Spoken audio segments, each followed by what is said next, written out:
Son las 9 de la mañana, las 8 en Canarias. Pedro Sánchez, presidente del Gobierno. Muy buenos días. Buenos días. ¿Qué tal está? Bien. Bien. Déjeme que empiece por lo más reciente, que es lo que estábamos comentando ahora en el análisis en Hoy por Hoy, que es la victoria, el resultado de las elecciones en Francia, la victoria de la ultraderecha con una participación récord y una victoria también histórica. Nunca había ganado unas elecciones, aunque es primera vuelta, la ultraderecha en ese país. ¿Qué valoración hace? Yo diría dos términos. El primero, el de la alerta, porque efectivamente este avance de la ultraderecha en Francia no es ajeno a lo que está sucediendo en otras partes del mundo, también en España. Estamos viendo cómo la ultraderecha, de manera directa o indirecta, es decir, a través del Partido Popular o a través de Vox, o ahora también Alvise, está avanzando en las posiciones tanto demoscópicas como institucionales. Pero también un motivo de orgullo, porque efectivamente el pasado 23 de julio, en las elecciones generales en España, demostramos que podemos ganar a la ultraderecha, frenarla y continuar avanzando con políticas progresistas. Por tanto, bueno, yo no doy por hecha la victoria de la ultraderecha en Francia. Creo que todo pasa por el Partido Socialista, su fortaleza y también la unidad de la izquierda. Y bueno, eso también tiene su lectura en España. Sobre qué tareas tienen los socios del gobierno a la izquierda del Partido Socialista y en segundo lugar, esa convicción de que al final la ultraderecha siempre se la gana gobernando, poniendo en marcha políticas progresistas que desmientan uno a uno con los hechos, pues todos los bulos que van propagando. Y creo que eso es lo que está haciendo el gobierno de España de 6 años a esta parte. Por el presidente, ¿cómo podría afectar a Europa una victoria importante de la ultraderecha en Francia? Se lo digo porque ahora han conseguido los europeístas de alguna manera tirar adelante los nombramientos, los nuevos nombramientos en la Unión Europea con un enfado de Giorgia Meloni considerable. ¿Cómo puede afectar que un país como Francia tenga al frente también a la ultraderecha, tuviera al frente también a la ultraderecha?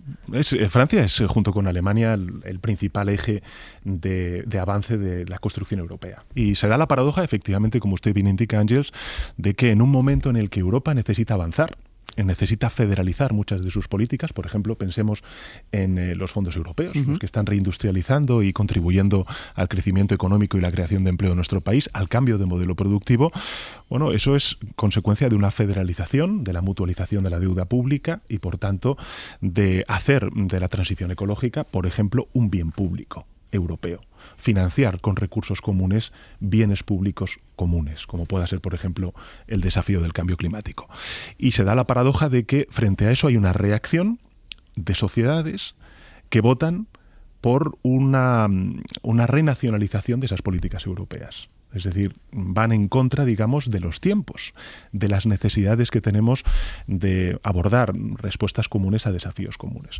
Bueno, yo creo que eso puede tener su trascendencia, pero insisto, vamos a esperar al próximo domingo. Yo sigo teniendo esperanza en la movilización de la izquierda francesa y sobre todo, al final, en que las sociedades se den cuenta de lo importante que es apostar por políticas progresistas, por gobiernos progresistas, que con hechos están demostrando, como está haciendo el gobierno de España, que se pueden desmontar esas falacias y esos bulos, ¿no? Yo recuerdo antes de las elecciones europeas, lo decía, cuando aquí se congregó la internacional ultraderechista con el presidente de Argentina, Milei, con el señor Abascal, también con la participación de Meloni, de Orbán, el primer ministro de Hungría, cómo no es casualidad que se reúnan en España, porque es aquí en España donde estamos demostrando, por ejemplo, que se puede subir el salario mínimo interprofesional y crear empleo, como estamos creando como nunca, que se puede reforzar el estado del bienestar y consolidar las cuentas públicas, reduciendo el déficit público y la deuda pública, que las políticas feministas son políticas también que hacen más fuerte a nuestras sociedades, o que las políticas de transición ecológica no están reñidas ni con el campo ni tampoco con la reindustrialización de nuestra economía. Por tanto, creo que hay que dar una batalla a la ultraderecha democrática, y eso se tiene que dar con la movilización de la ciudadanía y, en segundo lugar, también con esto que estamos haciendo en España, es decir, que gobernando es la mejor manera de combatir esos bulos y esa desafección que provoca con sus políticas. Pero gobernando, y además hacía usted referencia antes a la demoscopia. Estamos dando la encuesta de 40 para la SER y El País, y es verdad que el Partido Socialista sube, pero el bloque de la derecha sigue sumando más, y no porque el PP y Vox crezcan, porque incluso bajan, pero porque hay la aparición de una nueva ultraderecha más a la derecha de Vox. Entonces usted me pone los hechos, el salario mínimo, el escudo social, me ponen los hechos en un lado, pero la ultraderecha sigue subiendo. Bueno, es que es un fenómeno global. Esto no es algo que esté sucediendo solamente en España o en Francia o en Estados Unidos. Ha habido, además, en esta tertulia y en estos informativos, mucho eco del debate entre Biden y Trump, ¿no? ¿Cómo se combate la mentira? Cómo de repente en un debate, a mí me sucedió también con el señor Feijóo en las elecciones generales, ¿no? Cómo el señor Biden combate a alguien como es el señor Trump, que lo que hace es, bueno, pues no respetar los mínimos códigos de un debate sobre la veracidad de las afirmaciones que uno hace. Bueno, creo que efectivamente estamos hablando de un fenómeno global, pero creo que la toma de conciencia de la sociedad española el pasado 23 de julio, con esa petición, esa demanda que hice de aclarar exactamente qué dirección debía tomar España, si continuar con los gobiernos del Partido Popular con Vox o continuar consolidando políticas progresistas con un gobierno de coalición progresista, ahí estuvo el resultado. Usted me dice, bueno, un año después, lo que se ve en esta encuesta de 40DB para el Grupo Prisa es, uno, que más o menos los dos principales partidos tenemos los mismos guarismos, los mismos porcentajes, un poquito más arriba, un poquito más abajo, y que lo que se ve en la ultraderecha es una mayor fragmentación, que es algo que siempre hemos dicho al señor Feijóo y al Partido Popular. Si uno pacta con la ultraderecha, no está reduciendo ese peso político de la ultraderecha, sino que además lo que se está haciendo es, bueno, ser devorado por esa ultraderecha y contribuir a que crezca esa ultraderecha en forma de nuevos partidos políticos, como es el caso de Alvise. En esa encuesta también se ve, presidente, que lo ha saltado usted se lo ha pasado por alto, se ve que el espacio a la izquierda del Partido Socialista cae y cae de manera importante. O sea, ahora mismo Sumar obtiene la mitad de apoyos de los que obtuvo el 23 de julio. Yo recuerdo, además, fue una entrevista, una conversación que mantuvimos usted y yo, que usted dijo la importancia que para usted tenía que ese espacio a la izquierda del PSOE fuera un espacio fuerte también para poder reeditar gobiernos de progreso. ¿Cuánto le preocupa que ese espacio se esté debilitando tanto? Bueno, sin duda, yo creo que ese diagnóstico lo comparto. Fíjese que el 28 de mayo la izquierda perdió muchos gobiernos, tanto municipales como autonómicos, precisamente por la fragmentación a la izquierda del Partido Socialista. Y yo siempre he sido respetuoso con ese espacio en cuanto a cuál es la dirección y la orientación que deben tomar, y yo espero que encuentren esa mejor solución, porque efectivamente puede haber diferencias, discrepancias en torno a ese espacio, pero si uno mira lo que tiene enfrente, y lo que tiene enfrente es muy serio, es muy grave, porque es cuestionar no los logros de estos últimos 6 años de la acción del gobierno de coalición progresista, sino muchas de las cosas que hemos logrado como sociedad durante estos últimos 45 años de democracia. Es decir, que aquí estamos viendo cómo el Partido Popular pacta con un partido, como es el del señor Abascal, que nada más y nada menos está poniendo en cuestión la violencia machista, después de lo que hemos visto este fin de semana, que lleva en sus listas a personas condenadas por violencia machista, que no habla de violencia de género, habla de violencia intrafamiliar. Entonces, son pasos hacia atrás, es un túnel del tiempo en el que la sociedad española debe ser consciente de los riesgos, de los peligros que entraña y, en segundo lugar, ser consciente también de que la democracia, los avances en derechos y en libertades no se defienden solamente una vez cada 4 años votando, sino se defienden todos los días. Por ejemplo, usted, cuando hoy abre los informativos hablando sobre esa violencia machista, alertando sobre los números tan insoportables y dramáticos que está viviendo la sociedad española. Bueno, todo este tipo de mensajes, de discursos, son los que diariamente tenemos que combatir con la palabra, con la acción política y, en definitiva, con la democracia. Déjeme que le pregunte por el acuerdo para la renovación del Consejo General del Poder Judicial. Se firmó el martes y al día siguiente se manifestaron diferencias sobre lo que se había firmado, sobre el documento que firmaron las dos partes, Partido Popular y Partido Socialista.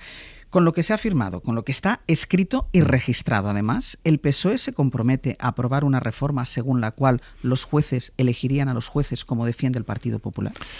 A ver, si me permite, lo primero, porque es la primera vez que me manifiesto sobre esta cuestión después del pasado martes, yo creo que la semana pasada fue una gran semana para los acuerdos, tanto en España como en Europa.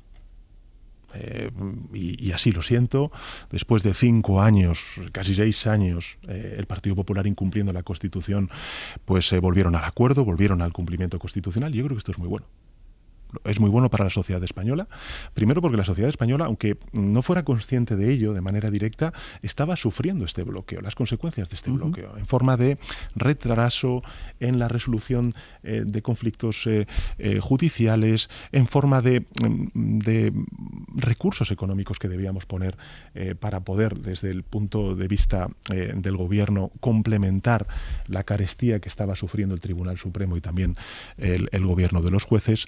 En definitiva, creo que es una muy buena noticia. A partir de ahí, hombre, a mí me llama mucho la atención que el Partido Popular hable de despolitizar la justicia y ya le esté diciendo a los vocales de ese nuevo Consejo General de Poder Judicial, antes de ser elegidos por el Congreso de los Diputados, qué es lo que tienen que aprobar.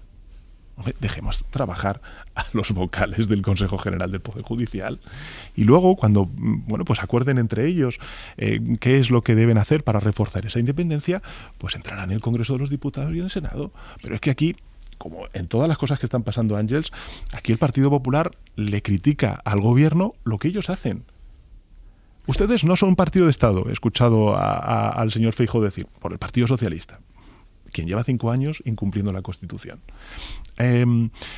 Queremos despolitizar la justicia y ya le están diciendo a los vocales lo que tiene que aprobar dentro de 6 meses. No, lo que le quiero decir con esto, en todo caso, como presidente del gobierno, a mí me parece que es una extraordinaria noticia el que hayamos podido llegar a un acuerdo, el que se cumpla la Constitución en un aspecto fundamental para el correcto funcionamiento de nuestra democracia. Y también le digo, yo aspiro a que este entendimiento no sea flor de un día, que podamos entendernos con el principal partido de la oposición en otras muchas cosas. Porque fíjese, yo lo he dicho en muchas ocasiones, este es el gobierno de los acuerdos. Y esto es la cotidianidad, la costumbre de este gobierno. Nosotros hemos llegado a acuerdos con todas las fuerzas parlamentarias, con todas las fuerzas políticas, salvo con una, con la ultraderecha. Y me gustaría que no fuera flor de un día, sino que pudiéramos llegar a otros acuerdos. Por dejarlo claro, presidente, porque además escuchamos a Esteban González Pons, que fue uno de los negociadores, diciendo blanco y en botella. Lo que dice, que además utilizó estas palabras, lo que dice el acuerdo es que los jueces elegirán a los jueces. Y yo le pregunto al presidente del gobierno, ¿eso es lo que dice el acuerdo? A ver, los jueces ya eligen a los jueces. Es así. Las propuestas que se envían al Congreso de los Diputados no los eligen los grupos parlamentarios. Son propuestas que inicialmente vienen de los jueces o de las asociaciones de jueces. Y en segundo lugar, insisto, si queremos despolitizar la justicia, dejemos a los nuevos vocales trabajar y llegar a un acuerdo. El acuerdo lo que dice claramente es que van a estudiar esos nuevos vocales en el derecho comparado, cómo podemos reforzar la independencia del Poder Judicial, y que cuando lleguen a ese acuerdo, que debe ser transversal con una mayoría de 3/5, pues esa propuesta se llevará en un plazo de 6 meses a las Cortes Generales.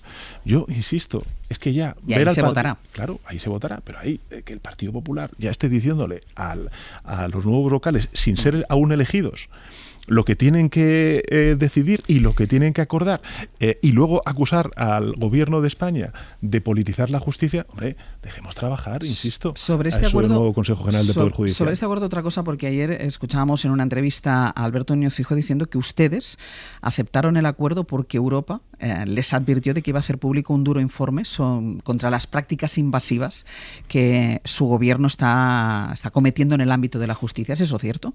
Eso es mentira.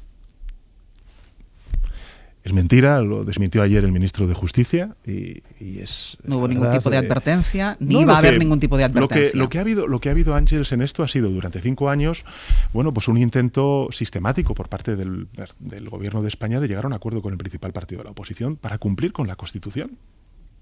Y ya yo hasta incluso lo decía medio broma, medio en serio, ya solamente nos falta la mediación del secretario general de Naciones Unidas. Lo que nos dijo, lo que nos pidió además a mí personalmente el señor Feijóo es: necesito la mediación de la Comisión Europea. Bueno, pues perfecto, nos fuimos a Bruselas. La dicen porque no se fían de ustedes. Bueno, esas son las cosas que dicen, ¿no? Pero esto es así. Y por tanto, yo creo que tenemos una puerta abierta para que podamos llegar a acuerdos en otras muchas materias. No se habla solamente de instituciones como puede ser el Banco de España, la Comisión Nacional de Mercado de Valores, de la CNMC, sino ¿por qué no podemos llegar a acuerdos en materias que son muy importantes para los ciudadanos, como pueda ser la renovación del Pacto de Estado contra la violencia violencia de género, la reforma de la ley de extranjería, para dar una solución a territorios que están sufriendo la presión migratoria, como puedan ser las Islas Canarias o ciudades autónomas como Ceuta y Melilla, o por qué no poder llegar a un importante acuerdo sobre financiación autonómica que llevamos pendiente desde el año 2010. Bueno, estas son las cuestiones que creo que interesan a los ciudadanos y por las que está abierto el Gobierno de España a llegar a acuerdos con el principal partido de la oposición. Pero fíjese, insisto, este es el gobierno de los acuerdos. La costumbre de este gobierno es llegar a acuerdos, aunque, bueno, pues sea noticia con el Partido Popular del señor Feijóo llegar a un acuerdo con ellos.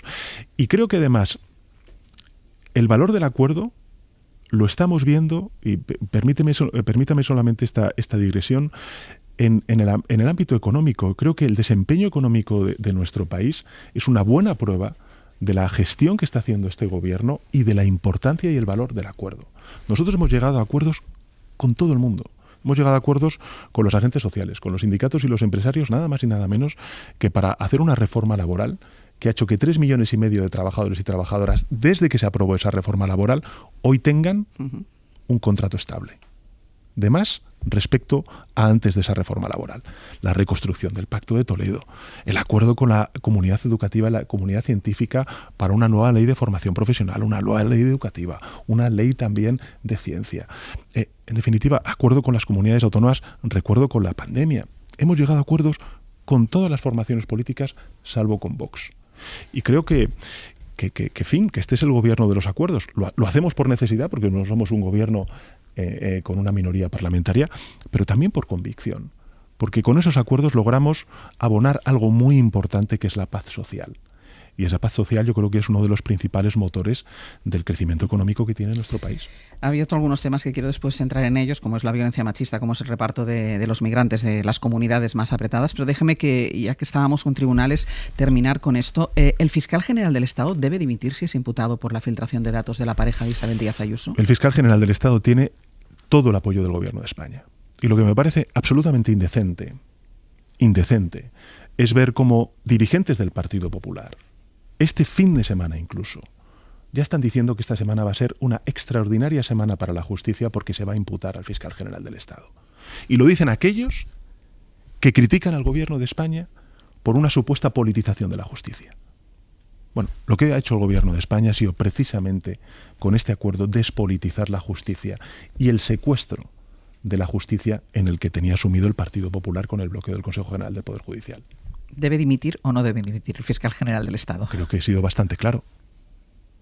Por supuesto que no tiene que dimitir porque cuenta con todo el apoyo del Gobierno de España. Pero fíjese, porque creo que es muy importante que los oyentes sean conscientes de cuál es, primero, la causa.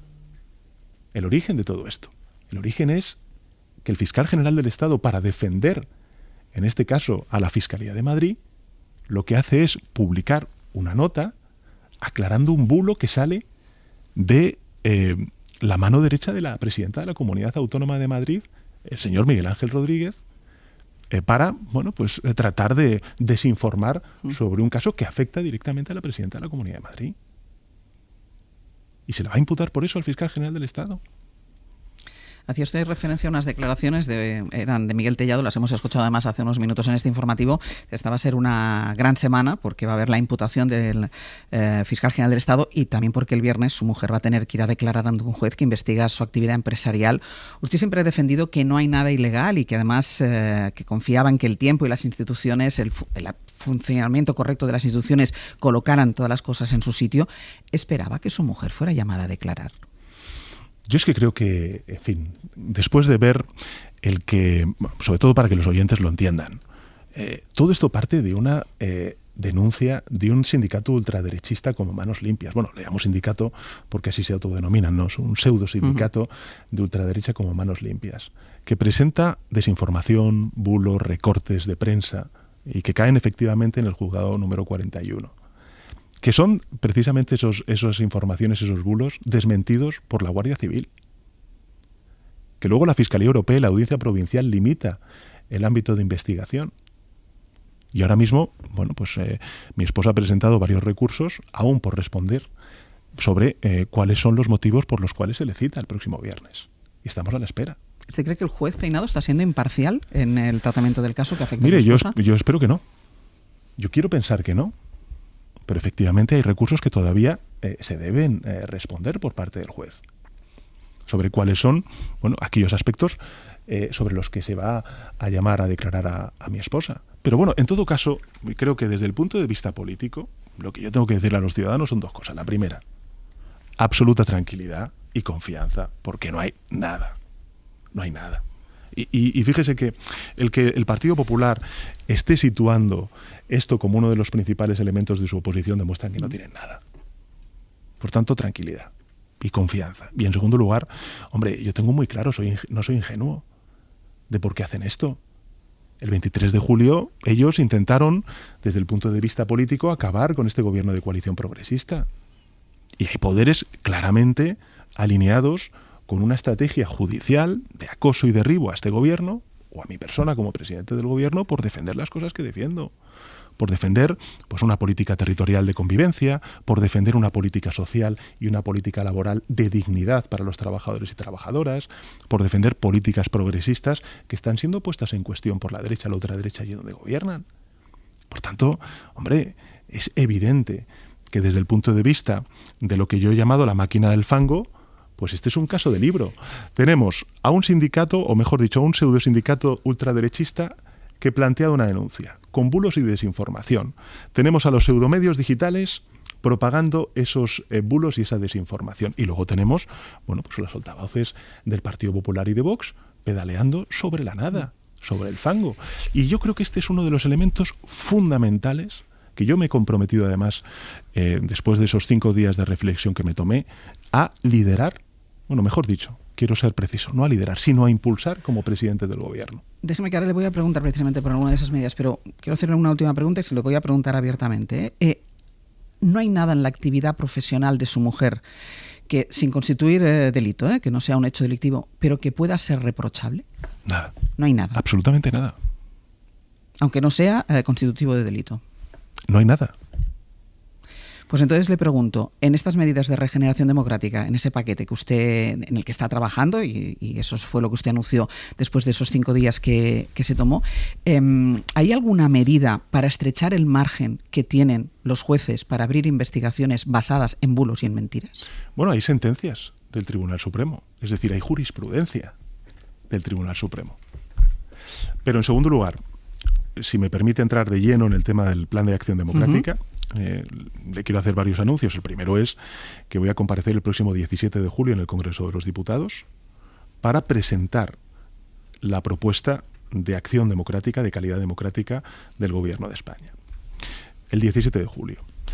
He hecho algunos anuncios ya sobre en qué va a consistir.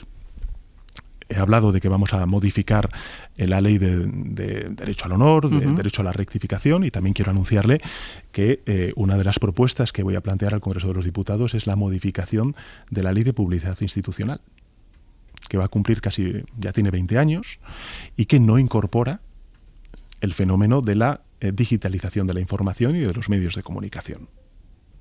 Y creo que es importante que, siguiendo la estela de Europa, incorporemos transparencia en la financiación con recursos públicos de estos medios digitales o pseudomedios digitales y tabloides digitales, porque lo que no es aceptable es que con recursos públicos se esté financiando la desinformación y los bulos, como estamos viendo por parte de algunos gobiernos de la derecha con la ultraderecha. Y en segundo lugar, lo que estamos también estudiando, y es una de las propuestas que haré al Congreso de los Diputados, es establecer un máximo de financiación pública para los medios de comunicación. Porque lo que está sucediendo es que hay medios de comunicación que solamente tienen recursos públicos, no tienen lectores. Y por tanto eso pone en grave riesgo la independencia de esos medios de comunicación que devienen, algunos de ellos, en pseudomedios de comunicación digitales. Por tanto, el 17 de julio compareceré en el Congreso de los Diputados, presentaré el Plan de Acción y de Calidad Democrática, y posteriormente a ello lo que haremos será abrir una ronda de consultas, de trabajo, el Gobierno de coalición progresista, con todas las fuerzas parlamentarias que quieran participar de este plan de acción de calidad democrática, y a la vuelta del verano pondremos en marcha todas las medidas legislativas desde el punto de vista del Gobierno de España o desde el punto de vista de los grupos parlamentarios, porque hay algunos elementos que afectan más al Congreso de los Diputados de lo que puedan afectar, en este caso, al Poder Ejecutivo. ¿Y son medidas, presidente, que conocen ya sus socios de gobierno? Sí, algunas. Estamos trabajando con el gobierno, en el Gobierno de Coalición Progresista, con el partido de Sumar y efectivamente con mis socios parlamentarios estamos trabajando, pero en todo caso, a partir del 17 de julio será cuando abramos esa ronda de consultas con los grupos parlamentarios de manera mucho más sistemática e insisto, a la vuelta de verano presentaremos ya esa guía, ese plan de calidad democrática que creo que va a reforzar a nuestra democracia y que además quiero trasladarle a la ciudadanía que confíen en el sentido de que va a ser plenamente acorde con la normativa europea, con las directivas que hemos aprobado, la última, la más reciente, en el mes de abril, con el concurso también del Partido Popular Europeo, que fue esa ley de independencia de los medios de comunicación. Es decir, garantizar la transparencia, la pluralidad informativa, luchar contra los bulos y la desinformación, porque efectivamente está haciendo daño a la convivencia y al correcto funcionamiento de sociedades democráticas. Y al final abren las puertas a pues fenómenos como los que hemos empezado a hablar en esta conversación, en esta entrevista, como es, por ejemplo, el avance de la ultraderecha. Presidente, negociaciones con Cataluña. ¿Ha ofrecido a Cataluña una financiación singular? ¿En qué está pensando exactamente? ¿Cómo definimos lo de singular? Bueno, fíjese, la Comunidad de Madrid es una comunidad altamente poblada con poco territorio. La Comunidad de Castilla y León es una comunidad con mucho territorio y poco poblada. Es decir, todas las comunidades autónomas tienen sus singularidades. Y por tanto tenemos que respetarlas e incorporarlas, porque eso al final también es la garantía de la igualdad, tratar de manera desigual a quien es desigual. A partir de ahí, este es un gobierno que, para que nos entiendan los ciudadanos, cuando hablamos de financiación autonómica, ¿de qué estamos hablando? Estamos hablando de cómo financiamos la sanidad pública, la educación pública, la dependencia, todas aquellas políticas del estado del bienestar que están en manos de las comunidades autónomas. Este es un gobierno, desde 6 años a esta parte, que lo que ha hecho ha sido fortalecer los pilares del estado del bienestar.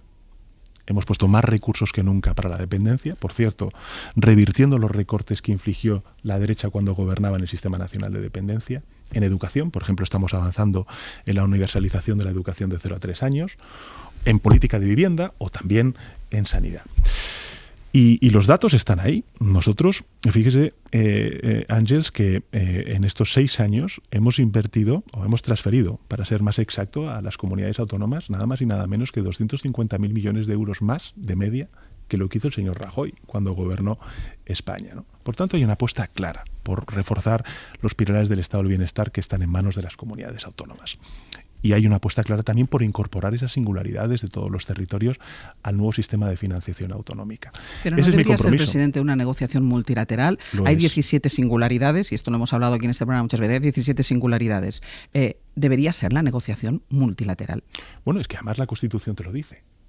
Fíjese, yo siempre he dicho, miren, el Gobierno de España se atiene a lo que dice la Constitución y lo que dice la Ley Orgánica de Financiación de las Comunidades Autónomas.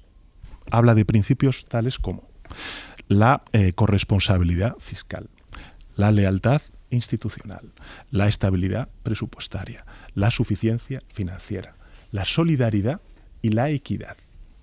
Yo creo que el principal problema que afronta ahora mismo el Estado autonómico cuando hablamos de la financiación, de los ingresos públicos para poder sostener los pilares del Estado del bienestar, es por un lado los recursos, pero sobre todo esta competencia fiscal a la baja que han abierto los gobiernos del Partido Popular con Vox. Porque la paradoja, para que comprendan los ciudadanos que no están tan al tanto de este debate, es que estamos viendo cómo estos gobiernos del Partido Popular o del Partido Popular con Vox están reduciendo los impuestos o suprimiendo los impuestos a los ricos, por tanto hay un detraimiento de los ingresos públicos y por tanto un deterioro de los servicios públicos, y además le piden al Gobierno de España que les dé más recursos. ¿Qué le parece? ¿Se rompe por ahí más la solidaridad que por una diferente financiación, dependiendo de las comunidades? es evidente. La financiación de cada comunidad autónoma es distinta, aunque evidentemente tiene unos parámetros, digamos, comunes, y de ahí la multilateralidad a la cual usted antes hacía referencia. Pero no es lo mismo la financiación que tiene la comunidad de Asturias o de Galicia que la que puedan tener comunidades autónomas altamente o densamente pobladas, como pueda ser la catalana, la valenciana o la madrileña, ¿no? Pero bueno, es un debate que tenemos abierto. Es que desde 2010 que no renovamos el sistema de financiación autonómica. El Gobierno de España, desde luego, muestra su voluntad de abrir ese proceso de diálogo, negociación y acuerdo con todas las fuerzas políticas. Y creo que el principal interpelado debería ser el partido que ahora mismo, bueno, pues ostenta la mayor parte de los gobiernos, ya sea en solitario o en coalición con la ultraderecha. ¿Sabe qué pasa, presidente? Que son debates que son importantes y que se tienen que abordar en un momento determinado. Lo mismo pasaba con los indultos, con la amnistía, pero como siempre parece que este tipo de debates van ligados a cuestiones para dar estabilidad a su legislatura, la amnistía, con los votos suficientes para que usted pudiera gobernar. Ahora, para conseguir el acuerdo en Cataluña para poder hacer presidenta a Salvador Illa. ¿No cree que deslegitima un poco este tipo de debates el hecho de que se den casualmente cuando son necesarios electoralmente? Bueno, pero fíjese, no es verdad en esta cuestión, si me permite que le rebata. Usted ha hecho referencia en multitud de ocasiones a la necesidad de actualizar el sistema de financiación autonómica. Completamente. En mi investidura... Pero ya hace tiempo de eso. Por supuesto. En mi investidura yo también asumí el compromiso de tratar de lograr ese acuerdo de financiación autonómica. Es decir, este es un debate que lleva pendiente, insisto, desde el año 2010, que se tenía que haber actualizado, ¿no? ¿Qué es lo que he hecho como presidente del Gobierno durante estos últimos 6 años? Lo que le he dicho antes, 250.000 millones de euros más en transferencias vía financiación autonómica de lo que daban de media en 6 años el presidente Rajoy en su época al frente del Gobierno de España, ¿no? Y ahí no estamos incorporando, Ángel, si me permite, todos los recursos provenientes de los fondos Next Generation y los fondos europeos. Es decir, las comunidades autónomas están contando con una financiación que hacía muchísimo tiempo no tenían. Pero eso, insisto, implica que debemos avanzar en ese debate sobre la financiación autonómica, y yo, desde luego, es el compromiso que asumí en mi discurso de investidura. ¿Ve posible el acuerdo en Cataluña o ve más cerca una repetición electoral? Yo creo que hay mimbres para un acuerdo en Cataluña. Y además, los acuerdos siempre son difíciles de lograr, pero merecen la pena. Y creo que además en Cataluña merecen aún más la pena después de donde venimos. Es un tiempo de confrontación, de ruptura de marcos de convivencia que ha sufrido Cataluña y ha sufrido en consecuencia el conjunto de la sociedad española. Cataluña es una comunidad que ha sufrido mucho. Y es una comunidad, además, que a lo largo de estos últimos años, de manera reiterada, ha planteado con su voto una dirección clara de entendimiento transversal entre aquellos que no son nacionalistas y aquellos que son nacionalistas. Y creo que hay 2 organizaciones políticas. Fíjese, yo soy secretario general del Partido Socialista, Ángel, si me permite este paréntesis, desde el año 2014. Voy a cumplir en este mes de julio, que iniciamos hoy, 10 años al frente de la Secretaría General del Partido Socialista. En 2014, que era el auge de Podemos, de Ciudadanos, de la muerte de los partidos políticos y el viva de las plataformas ciudadanas, había máximos dirigentes del nacionalismo catalán que teorizaban sobre la muerte de los partidos políticos y la mutuación de esos partidos políticos a plataformas. Fíjese dónde ha quedado todo eso. Y volvemos al punto de inicio. Y ese punto de inicio es la necesidad de que 2 partidos que representan a una opción no nacionalista y una opción nacionalista / independentista en Cataluña, es decir, el Partido Socialista y Esquerra Republicana de Cataluña, se entiendan. Y creo que además el presente y el futuro de la sociedad catalana pasa por ese entendimiento. Y yo tengo que reconocer la labor que ha hecho Esquerra Republicana durante mis años de gobierno, porque gracias a ellos pues he logrado una investidura para poder sacar adelante políticas progresistas. Gracias a ellos pues también hemos podido acompañar un proceso de normalización y estabilización y de reconstrucción de esa convivencia en Cataluña. Y creo que ahora mismo, después de la mala experiencia que ha habido en el gobierno de coalición entre el Esquerra Republicana y Junts per Catalunya, creo que hay que cambiar el paso, abrir una nueva etapa y que haya un entendimiento transversal, insisto, liderado por el Partido Socialista y por Esquerra Republicana. ¿Qué dosis de inestabilidad introduce en la legislatura nacional, en la legislatura de España, Junts per Catalunya? Bueno, yo creo que Junts está en un camino en el que también tienen que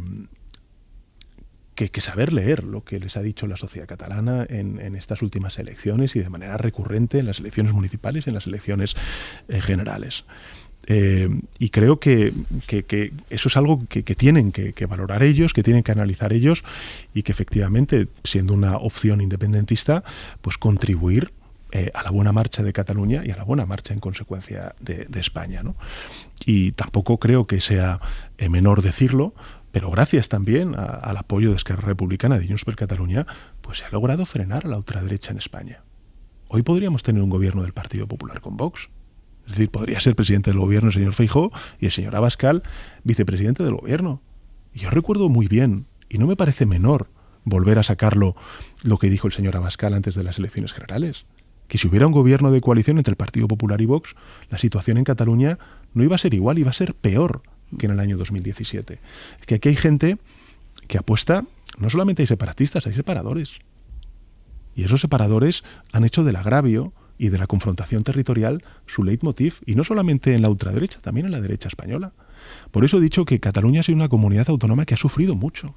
Ha sufrido mucho la impericia de sus propios dirigentes nacionalistas, pero también la impericia y el oportunismo de políticos de la derecha y ahora también de la ultraderecha española, que han hecho del agravio y la confrontación territorial con Cataluña su leitmotiv para tratar de arañar votos en el resto de España. ¿O es que nos olvidamos, Ángels, de cómo el Partido Popular recurrió ante el Tribunal Constitucional artículos que fueron copiados por gobiernos autonómicos del Partido Popular y que hoy están vigentes, y en Cataluña no están vigentes por ese recurso ante el Constitucional del Partido Popular?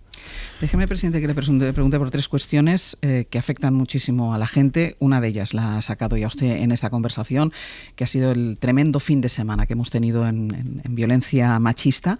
¿Hay que renovar el pacto contra la violencia de género? ¿Hay que aumentar los medios policiales de protección? ¿Hay que repensarlo? Lo primero, le agradezco mucho que saque este tema y que haya abierto su informativo con esta cuestión, porque efectivamente nos estamos hablando de algo que es estructural. Esta violencia es estructural. Y eso exige, a mi juicio, tres términos. El primero, el de la movilización. Y es una movilización que no puede ser solamente institucional o política, tiene que ser social. Tiene que ser reprobado, repudiado cualquier comportamiento machista o violento que podamos nosotros ser testigos en nuestro día a día, en nuestra cotidianidad. Y yo creo que eso fue el gran logro, la gran conquista de la ley de violencia de género, fue precisamente sacar de las paredes del hogar la violencia machista y hacerla una cuestión de Estado, porque es una violencia estructural. Por tanto, la movilización social es fundamental. Lo segundo es la adaptabilidad. Y ahí entro de lleno en su pregunta, porque efectivamente la violencia muta. Y estamos viendo cómo existe ahora una violencia de género que se ceba también en los niños y en las niñas, en los hijos y en las hijas, y por tanto en la violencia vicaria. O también en cómo podemos protegernos ante contenidos violentos en las redes sociales y en los medios de Internet. Y finalmente la consistencia en las políticas. Y yo creo que la consistencia en las políticas pues exige de recursos económicos, de compromiso de las fuerzas y cuerpos de seguridad del Estado, que es total y absoluto, también del Poder Judicial, de la Fiscalía, y sin duda alguna la consistencia en las políticas por parte de todas las administraciones. Yo creo que aquí es muy importante volver a situar la responsabilidad en el Partido Popular de estar pactando con un partido político que niega la violencia machista, que niega la cuestión de género, de esta violencia estructural que sufren las mujeres por el mero hecho de ser mujeres.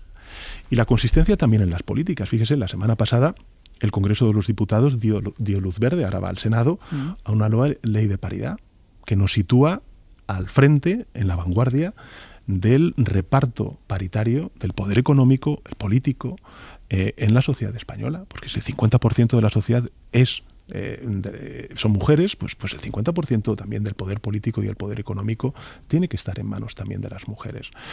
Por tanto, bueno, yo creo que efectivamente tenemos, y estamos trabajando en ello, salvo con Vox, en el seno del Congreso de los Diputados, por lograr antes de finalizar este año una renovación y una actualización y, por tanto, una adaptación del Pacto de Estado contra la Violencia de Género ante estas nuevas formas de violencia machista que se están produciendo, la violencia vicaria, como usted indicaba, o también el contenido a estos, el acceso a estos contenidos violentos en las redes sociales. La vivienda, presidente, que es algo que preocupa muchísimo a la gente, jóvenes y no jóvenes.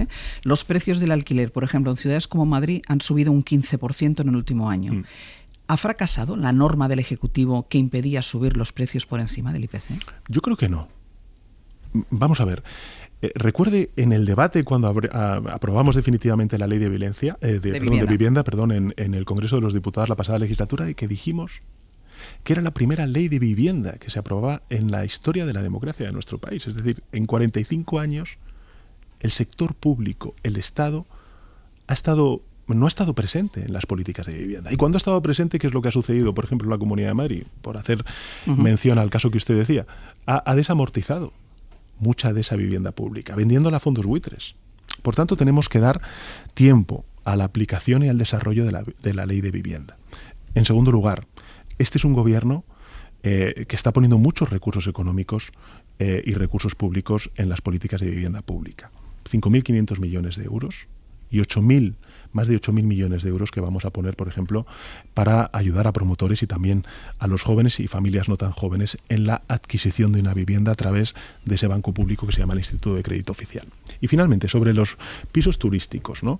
Creo que lo que hizo el alcalde de Barcelona, Jaume Collboni, fue un paso valiente, porque abrió un debate muy importante en la sociedad, y el Gobierno de España, pese a que nosotros no tenemos competencias en este ámbito, sí quedó mandatado por esa ley de vivienda para crear un grupo de trabajo y plantear una propuesta que vamos a hacer y vamos a plantear al conjunto de la sociedad y al resto de instituciones este mismo miércoles, donde efectivamente vamos a poner en marcha o vamos a proponer medidas para atajar uno de los principales problemas de nuestra sociedad, como es el alza de los precios derivado del aumento es una propuesta que podría tener como modelo la iniciativa de Barcelona.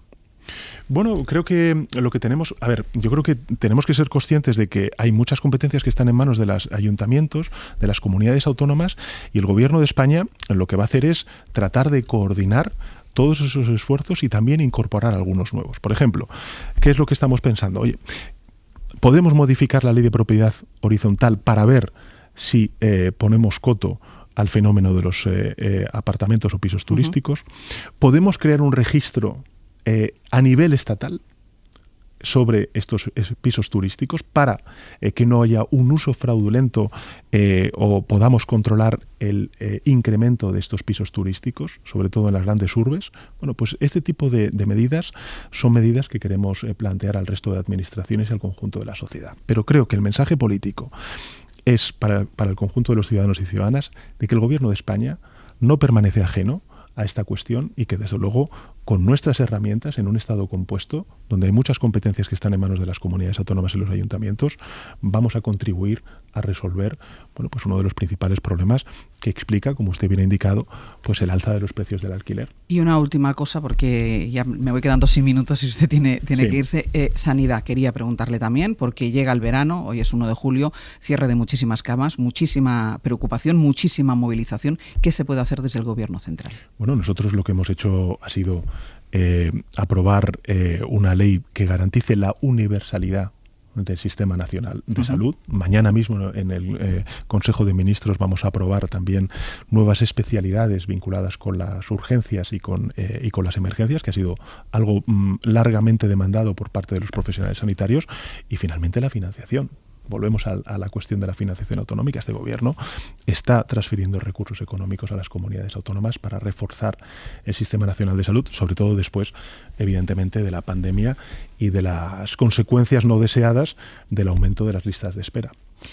Y ahora ya sí, una última cosa, ¿vio el partido de España ayer? Yo vi el partido de España, disfruté, y fíjese, yo creo que al final, como todo en la vida, lo que se vio fue un equipo que tiene garra, que tiene carácter, que empezó perdiendo y que al final metió 4 goles. Así que a ver si el viernes nos dan otra alegría. ¿Va a ir a verles?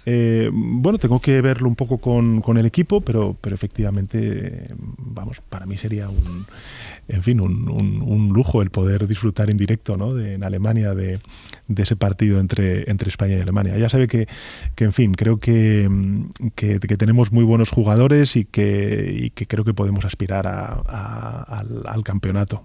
Yo sí lo veo y creo además en que ayer vimos a una selección que le dio la vuelta a un marcador adverso y que demostró con contundencia la calidad que tiene. Presidente, muchísimas gracias y muchísima suerte. Un abrazo, gracias Hasta a ustedes. Luego.